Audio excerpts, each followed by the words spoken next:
আজকে আমরা দেখব বিজনেস কার্ড ডিজাইনের একটি টিউটোরিয়াল এবং কিভাবে একটি সুন্দরভাবে বিজনেস কার্ড ডিজাইন করা যায়। তো চলুন প্রথমে আমরা ফাইলে ক্লিক করি। ফাইলে ক্লিক করার পর নিউয়ে ক্লিক করব। নিউয়ে ক্লিক করে আমরা প্রথমে একটি নাম সিলেক্ট করছি। প্রথমে আমরা নাম দিয়ে দেব বিজনেস কার্ড নাম রাখছি এবং ওয়াইট আমরা সিলেক্ট করব 3.5 ইঞ্চি, হাইট দেব 2 ইঞ্চি, রেজুলেশন রাখবো 300, কালার মোড সিলেক্ট করব CMYK। এরপর ওকে লেখাতে ক্লিক করছি। এরপর আমাদেরকে গাইড টেনে দিতে হবে। আমরা গাইড টেনে নেব, সব দিকে ঠিকঠাকভাবে গাইড টেনে নিতে হবে। এরপর আমরা ইমেজে ক্লিক করছি, ক্যানভাস সাইজে ক্লিক করব। এই ডায়লগ বক্স থেকে হোয়াইট এবং এই রিলেটিভসে চেক মার্ক দিয়ে রাখবো। এই রিলেটিভসে চেক মার্ক দেওয়ার পর হোয়াইট আমরা সিলেক্ট করব 0.25 এবং হাইটের এখানেও 0.25 সিলেক্ট করার পর ওকে লেখাতে ক্লিক করব। রাউন্ডেড রেক্ট্যাঙ্গেল টুল সিলেক্ট করে আমরা রেডিয়াস এখান থেকে রাখবো 40তে সিলেক্ট রাখা অবস্থাতে আমরা এইভাবে ড্র্যাগ করে নেব। আমরা মূলত এই জায়গাতেই ডিজাইন তৈরি করব এবং রাউন্ডেড একটি ভিজিটিং কার্ড তৈরি হবে, বিজনেস কার্ড তৈরি হবে। তো এরপর আমরা মাঝামাঝি দিকে একটি গাইড টেনে নেব, মাঝখানে একটি গাইড টেনে নেব এবং মাঝখানে যখন গাইড টেনে নেব তখন এটাকে ড্র্যাগ করে নেওয়ার পর নর্মালি আপনারা যখন ড্র্যাগ করবেন তখন এটা কিন্তু রেক্ট্যাঙ্গেল টুলের মতো এটা কিন্তু আটকায় যাবে, এটা ম্যাগনেটিকের মতো কাজ করবে। এই সাইটে আমরা কাজ করব, আমাদের ডিজাইনটি থাকবে আর এখানে আমাদের ইনফরমেশনগুলো বসাতে হবে। এরপর আমরা ব্লিড যে আছে, এই যে ব্লিড যেটি নিয়েছিলাম আমরা, এই ব্লিডের একটি কালার দিয়ে দিচ্ছি। ব্যাকগ্রাউন্ডে ক্লিক করব, ব্যাকগ্রাউন্ডে ক্লিক করার পর ব্লিডের কালার আমরা ব্যাকগ্রাউন্ড কালার এখান থেকে সিলেক্ট করছি, রেড কালার নিচ্ছি। কন্ট্রোল ব্যাক স্পেস প্রেস করলে ব্লিড এরিয়াটা চলে আসবে এবং রেক্ট্যাঙ্গেলে ক্লিক করে আমরা এর কালারটাকে রাখছি হোয়াইট কালার এবং স্ট্রোক কালারটাকে এখান থেকে নান করে রাখছি। আমরা একটু রেক্ট্যাঙ্গেল টুল নেব, রেক্ট্যাঙ্গেল টুলে কালার আমরা রাখবো এখান থেকে ব্ল্যাক, আমরা যে কোনো ব্ল্যাক রাখতে পারি, আমি একটু ডার্ক হালকা ব্ল্যাক রাখছি এবং এখানে একটু রেক্ট্যাঙ্গেল ড্রয়িং করে নেব এবং স্ট্রোক কালারটাকে আমরা এখান থেকে নান করে রাখছি। ফ্রি ট্রান্সফর্ম টুল সিলেক্ট করে একে আমরা রাউন্ড করে নেব। রাউন্ড করে নেওয়ার পর এই জায়গাতে আমরা এটাকে বসিয়ে নেব। এরপর চেক মার্কে ক্লিক করে নিচ্ছি। এই যে রেক্ট্যাঙ্গেল শেপটি আসছে এখানে রাইট বাটন ক্লিক করে এখানে ক্রিয়েট ক্লিপিং মার্কস লেখাতে ক্লিক করব। আর এখানকার যে রেক্ট্যাঙ্গেলটি আছে এই রেক্ট্যাঙ্গেলের স্ট্রোকটাকে আমরা এখান থেকে নান করে রাখছি, তাহলে এটা অ্যাডজাস্ট হয়ে যাবে। আর এই রেক্ট্যাঙ্গেলটিকে আমরা আবার কন্ট্রোল টি প্রেস করে ফ্রি ট্রান্সফর্ম টুল সিলেক্ট করে নিচ্ছি। এরপর একটু বড় করে নেব, এই দিক থেকেও একটু বড় করে নেব। এরপর আমরা আবারও একটি রেক্ট্যাঙ্গেল নিচ্ছি, রেক্ট্যাঙ্গেল নেওয়ার পর আমরা রেক্ট্যাঙ্গেলটিকে ঠিক এখানে ড্রয়িং করে নেব। শিফট প্রেস করে ড্রয়িং করলে খুব ভালো হবে। এরপর আমরা আবারও স্ট্রোক কালারটাকে এখান থেকে নান করে রাখছি। এরপর ডিরেক্ট সিলেকশন টুল সিলেক্ট করব। এখান থেকে ডিরেক্ট সিলেকশন টুল সিলেক্ট করার পর আমরা একে এভাবে রাউন্ড করে নেব। আমরা এই লেয়ারটিতে রাইট বাটন ক্লিক করব, রাইট বাটন ক্লিক করার পর এখান থেকে ক্রিয়েট ক্লিপিং মার্কস লেখাতে ক্লিক করব। তো এটা মূলত হয়ে গেছে, আমাদের কাজ এখান থেকে হয়ে গেল। এরপর আমরা আবারও রেক্ট্যাঙ্গেলে ক্লিক করছি, রেক্ট্যাঙ্গেলে ক্লিক করার পর আমরা একটি রেক্ট্যাঙ্গেল নিয়ে নেব। আমরা রেক্ট্যাঙ্গেলটিকে ঠিক এভাবে ড্রয়িং করে নিচ্ছি। তো এই রেক্ট্যাঙ্গেলে স্ট্রোক কালারটাকে নান করে আমরা ফিল কালারে যে কোনো কালার ব্যবহার করতে পারি, আমি এই কালারটি ব্যবহার করছি। এরপর কন্ট্রোল টি প্রেস করে ফ্রি ট্রান্সফর্ম টুল সিলেক্ট করব, এটাকে রাউন্ড করে একটু ঘুরিয়ে নেব এবং এই জায়গা থেকে অ্যাডজাস্ট করে বসিয়ে নেব। একটু জুম করে নেব, জুম করে নেওয়ার পর আমরা এখান থেকে অ্যাডজাস্ট করে বসাবো। এটা যেন ঠিকভাবে সব দিকে যেন ঠিকভাবে মেলানোর চেষ্টা করব, এখান থেকে মিলিয়ে রাখার চেষ্টা করব। আমরা এটাকে মেলানো হয়ে গেলে আমরা এটাকে নিচের দিকে চেকমার্ক দিয়ে রাখি এবং এই রেক্ট্যাঙ্গেলটাকে আমরা এই রেক্ট্যাঙ্গেল শেপ দুইটির নিচের দিকে রাখবো। তো এটা মূলত হয়ে গেছে। এরপর আমরা এই যে রেক্ট্যাঙ্গেলটি আছে এই রেক্ট্যাঙ্গেলটিকে একটি কপি করে নিই, কন্ট্রোল জে প্রেস করলে একটি কপি হবে। আমরা একে রাইট বাটন ক্লিক করে নিই, ক্রিয়েট ক্লিপিং মার্কস লেখা দিয়ে ক্লিক করলে আমরা এটা দেখতে পারবো যে এই অবস্থায় আসছে এবং এর কালার আমরা চেঞ্জ করব। আমরা এর কালার সিলেক্ট করছি, এখান থেকে কোনো একটি লাইট কালার ব্যবহার করব, আমি এই কালারটি ব্যবহার করছি। এরপর মুভ টুল সিলেক্ট করে এই টুলটাতে ক্লিক করে অ্যারো কি প্রেস করে আমরা এটাকে একটু মুভ করে নিচ্ছি। এখানে অ্যাডজাস্ট করে বসানো হয়ে গেলে আমরা এই জায়গায় আমাদের প্রতিষ্ঠানের লোগো বসাবো এবং এখানে নাম লিখব। তো প্রতিষ্ঠানের লোগো আমরা এখানে একটি ইনসার্ট করেছি, আপনারা প্রতিষ্ঠানের লোগো ইনসার্ট করবেন এখানে। এরপর এখানে আমাদেরকে টাইপ করতে হবে, প্রথমে টাইপ টুল সিলেক্ট করব। টাইপ টুল সিলেক্ট করার পর এর কালার আমরা রাখবো হোয়াইট আমরা হোয়াইট কালার নিয়ে কাজ করব। এরপর হচ্ছে আমরা এখানে ক্লিক করছি, ক্লিক করার পর ফন্ট সাইজ আমরা পরবর্তীতে ঠিক করে নেব। এরপর আমরা এখানে টাইপ করব, এটা যেন ক্যাপিটাল লেটারে থাকে সেই বিষয়টা একটু খেয়াল রাখতে হবে এবং এটাকে আমরা সিলেক্ট করে একটু বড় করে নেব এবং অ্যাডজাস্ট করে বসিয়ে নেব। চেষ্টা করব অ্যাডজাস্ট করে বসানোর এবং লোগোটাকে আমরা আরেকটু ছোট করে নেব এবং হচ্ছে মিডিলে করে রাখবো। এরপর হচ্ছে নিচের দিকে আবারও আমরা এই লেখাটিকে কপি করে একটু নিচের দিকে নামিয়ে নিচ্ছি। আমি এখানে ইউটিউব লিখছি এবং লেখাটাকে কন্ট্রোল টি প্রেস করে একটু ছোট করে নেব এবং হচ্ছে লেখাটিকে আমরা এখানে বসাবো। তো এই পর্যন্ত কাজ শেষ হয়ে গেছে। এরপর আমরা এখান থেকে উপরের দিক থেকে একটি গাইড টেনে দিচ্ছি এই পর্যন্ত এবং হচ্ছে আবারও উপরের দিক থেকে নিচের দিকে গাইড টেনে দেবো ঠিক এই পর্যন্ত। তো এই জায়গায় মূলত আমাদের ইনফরমেশনগুলো বসবে, অর্থাৎ আমরা যে visiting card, business card design করছি সেই বিজনেস কার্ড ডিজাইনের ইনফরমেশনগুলো আমরা এখানে বসাবো।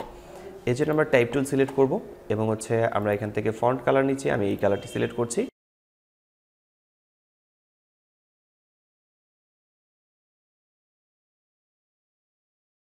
তো প্রথমে আমরা এখানে নাম লিখেছি এবং হচ্ছে আমরা ফোন নাম্বার, ইমেল অ্যাড্রেস এবং হচ্ছে ঠিকানা। তো এই কথাগুলো আমরা মূলত এখানে বসাবো, সাজায় রাখবো। এই জন্য আমরা প্রথমেই আরেকটি কাজ করি, সেটি হচ্ছে ইলিপস টুল সিলেক্ট করে নেওয়ার পর এর ফিল কালার আমরা সিলেক্ট করব। আমরা ফিল কালার সিলেক্ট করছি, এই কালারটি রাখছি আমরা। এরপর হচ্ছে ওকে লেখাটি ক্লিক করি, স্ট্রোকটাকে এখান থেকে নান করে দেব। এরপর আমরা এখান থেকে ড্রয়িং করে আমরা এখানে একটি শিফট প্রেস করে ধরে আমরা এই জায়গায় একটি ইলিপস টুল তৈরি করব। তো এই টুলটাকে আমরা এখানে রাখছি, এই জায়গায় একটু জুম করে নিই, একে আমরা এখানে রাখবো এবং এই জায়গায় মাঝখানে আমাদেরকে লোগো ইনসার্ট করতে হবে। আমরা এই টুলটাকে এটাকে আরেকটু বড় করে নিচ্ছি, এন্টার প্রেস করে নিই এবং একটি গাইড টেনে নেব। আমরা একটি গাইড টেনে নিচ্ছি যেন লেখাগুলো যেন এর সোজা মাঝামাঝি দিকে এই দিকে থাকে, অ্যালাইন হয়ে থাকে। এবং এখানে যদি আমরা লোগো ইনসার্ট করতে চাই, ফোনের লোগো আমাদেরকে ইনসার্ট করতে হবে। তো আমরা এটা কাজ করি, সেটা হচ্ছে কাস্টম শেপে ক্লিক করে নিচ্ছি। কাস্টম শেপে ক্লিক করার পর এখান থেকে আমরা একটি ফোনের লোগো ইনসার্ট করব। আমরা এখানে একটি ফোনের লোগো ইনসার্ট করেছি। এরপর আমাদেরকে নাম্বারগুলোকে এখানে ঠিকঠাক বসাতে হবে। আমরা এখানে নাম্বারগুলোকে ঠিকভাবে বসিয়ে নেব। তো এটাকে অ্যালাইনটাকে ঠিক রাখতে হবে, আপনারা চাইলে অ্যালাইনটাকে আরও ঠিকভাবে বসাতে পারেন। ঠিকভাবে অ্যাডজাস্ট করে নেওয়ার পর আমরা নিচের দিকে আরেকটি এই শেপটিকে আমরা কপি করে নিই। আমরা কপি করে নিচের দিকে এখানে নামিয়ে রাখছি, আবারও কপি করে নিচের দিকে, আবারও আমরা এটাকে কপি করব, কপি করে নিচের দিকে নামাবো। তো কপি করা হয়ে গেলে আমাদের কাজ হচ্ছে এখানে ইমেল অ্যাড্রেস এবং হচ্ছে ঠিকানাগুলো, ওয়েবসাইটের ঠিকানাগুলোকে ঠিকঠাকভাবে বসানো। আমরা এটাকে সাজানো আকারে বসাবো। এরপর হচ্ছে অ্যাড্রেসেও আমরা এখানে ঠিকভাবে বসাবো।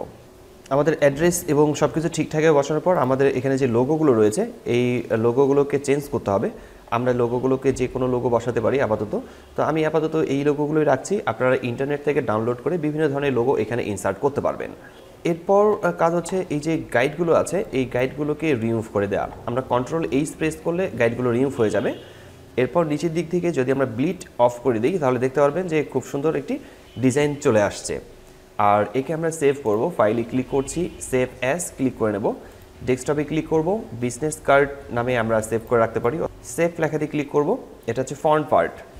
এরপর হচ্ছে আমাদেরকে ব্যাক পার্ট তৈরি করতে হবে। তো ব্যাক পার্ট তৈরি করার জন্য এর পাশাপাশি আমরা আরও একটি কাজ করি, একে আমরা একটা জেপিজি ফাইলে সেভ করে রাখি, সেভ অ্যাজ, এবং হচ্ছে বিজনেস কার্ড 3 আমরা জেপিজি ফরম্যাটে একটি রাখছি, সেভ ওকে। এরপর আমরা কাজ করব, এটি হচ্ছে মূলত ফ্রন্ট পার্ট, আমাদেরকে একটি ব্যাক পার্ট তৈরি করতে হবে। আর ব্যাক পার্ট তৈরি করার জন্য আমরা প্রথমে ইমেজে ক্লিক করব, ইমেজে ক্লিক করার পর ডুপ্লিকেটে ক্লিক করছি। তো এটি হচ্ছে মূলত ব্যাক, এটি হচ্ছে ব্যাক। এরপর হচ্ছে ওকে লেখাতে ক্লিক করি, আমরা উপরের দিকে একটি ব্যাক পেয়েছি, এটা হচ্ছে ফ্রন্ট পার্ট এবং এটি হচ্ছে একটি ব্যাক পার্ট।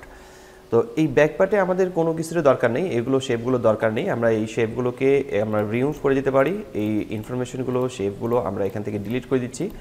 তো এই শেপগুলোকে ডিলিট করা, আমরা সবগুলো শেপ ডিলিট করেছি। এরপর হচ্ছে আমরা যে কাজটি করব, এটি রেক্ট্যাঙ্গেল যে আমরা নিয়েছিলাম এই রেক্ট্যাঙ্গেলের কালারটিকে আমরা চেঞ্জ করবো। এখানে ডাবল ক্লিক করব, ডাবল ক্লিক করার পর এই কালারটি সিলেক্ট করছি, ওকে লেখা দিয়ে ক্লিক করলে ব্যাকগ্রাউন্ড কালারটি চেঞ্জ হয়ে যাবে। এই যে শেপগুলো আছে এই শেপগুলোর দরকার নেই, এই শেপগুলোকে ডিলিট করে দিচ্ছি এবং লোগোটাকে আমরা মাঝখানে নিয়ে আসবো, আমাদের লেখাটাকে মাঝখানে নিয়ে আসবো এবং হচ্ছে ইউটিউব লেখাটাকেও আমরা মাঝখানে নিয়ে আসবো।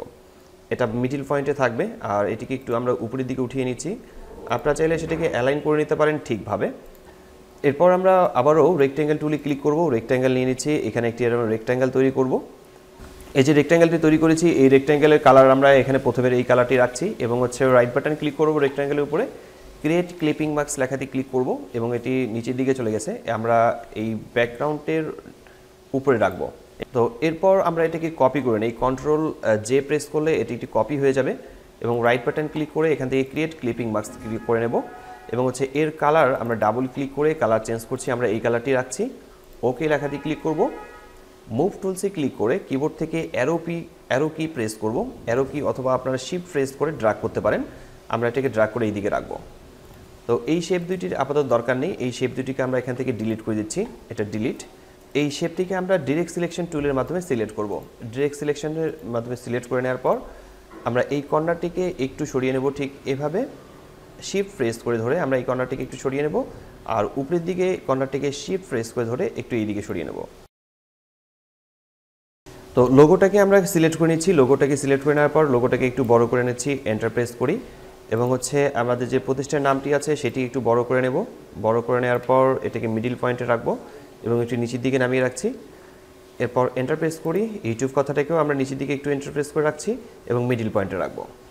আমরা যদি ব্লিড অপশনটিকে অফ করে রাখি তাহলে দেখতে পারবো যে আমাদের এখানে এভাবে মূলত ব্যাক পার্টটি তৈরি হয়েছে, ফ্রন্ট পার্ট ছিল যেটি এবং ব্যাক পার্ট এটি চলে আসছে এবং একে আমরা সেভ করে রাখবো। ফাইলে ক্লিক করছি, সেভ অ্যাজ ডেস্কটপে ক্লিক করব, ব্যাক পার্ট ঠিক থাকছে, ওকে লেখাতে ক্লিক করে আমরা সেভ করে রাখছি এবং কন্ট্রোল শিফট এস প্রেস করে অথবা হচ্ছে ফাইলে ক্লিক করার পর সেভ অ্যাজ লেখাতে ক্লিক করে আমরা একে একটি জেপিজি ফরম্যাটে রাখবো, জেপিজি ফরম্যাটেও আমরা এখানে একটি সেভ করে রাখছি।